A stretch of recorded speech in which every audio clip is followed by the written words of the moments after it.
அனைவருக்கும் வணக்கம்.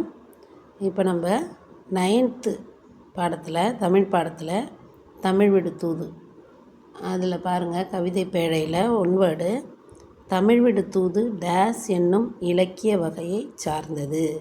தமிழ் விடு தூது சிற்றிலக்கிய வகையை சார்ந்தது. ஆன்சர் சிற்றிலக்கியம்.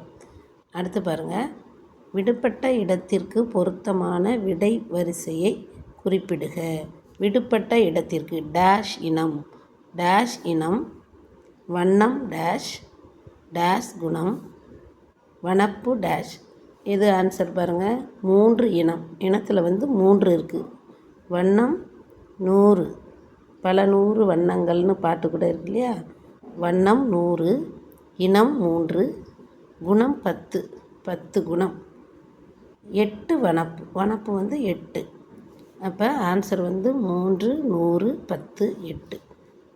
3 இனம், வண்ணம் 100, குணம் 10, வனப்பு 8.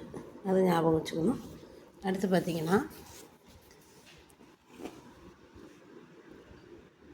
அழியா வனப்பு, ஒழியா வனப்பு, சிந்தாமணி. இந்த அடிக்கோட்டிட்ட சொற்களுக்குள்ள இலக்கண குறிப்பு. அழியா, ஒழியா, சிந்தா, அழியாத அந்த இறுதியில் உள்ள எழுத்து தா போயிடும். ஒழியாத அந்த தா போயிடும் இல்லையா. அப்போ ஈருனா இறுதி. ஈறு கெட்ட எதிர்மறை பெயரச்சம். இறுதியில் உள்ள எழுத்து போயிடும். எதிர்மறையாக எதிர்மறையான பெயரோடு முடியும். அதனால் அது ஈறுகெட்ட எதிர்மறை பெயரச்சம். எச்சமாக இருக்கிறதுனால ஈறுகெட்ட எதிர்மறையாக இருக்கக்கூடிய எச்சம், பெயரை கொண்டு முடியக்கூடிய எச்சம். அதனால் அது ஈறுகெட்ட எதிர்மறை பெயரச்சம்.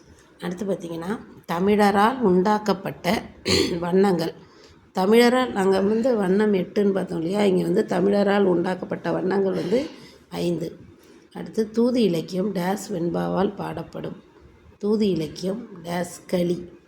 தூது இலக்கியம் டேஸ் வெண்பாவால் பாடப்படும் அப்படின்னு கேட்டால் களிவெண்பா அப்படின்னு எழுதும். களிவெண்பாவால் பாடப்படும்.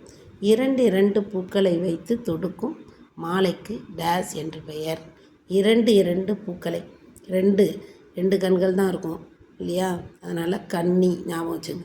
2 பூக்களை வைத்து, எல்லாருக்கும் 2 கண்கள் இருக்கும்.